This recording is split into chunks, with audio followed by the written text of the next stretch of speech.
purchase hearing aids without a prescription. You can find them on shelves at places like Walgreens, CVS, and even Best Buy. Daniel Miskell has more on the impact this will have on millions of Americans struggling to hear.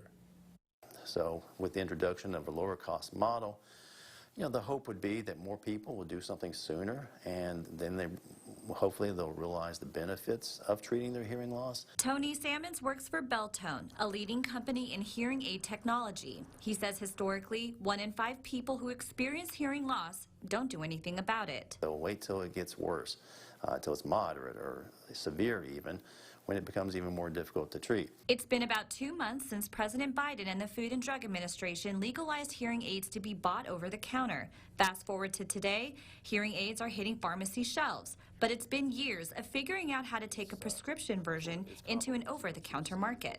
It took the FDA a few years to sort out, what the regulations practically speaking would be, what sort of type of hearing aid.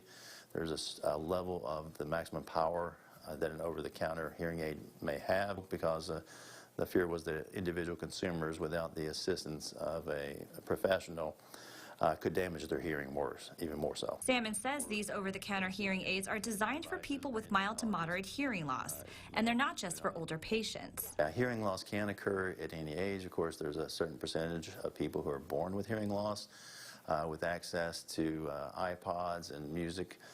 We're seeing younger generations with hearing loss earlier in their lives.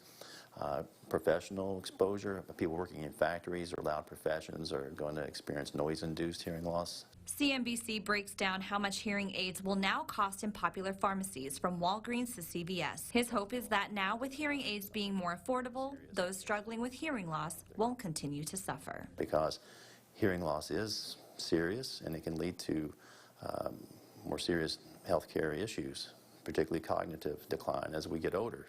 Danielle Miskell, Fox 56 News.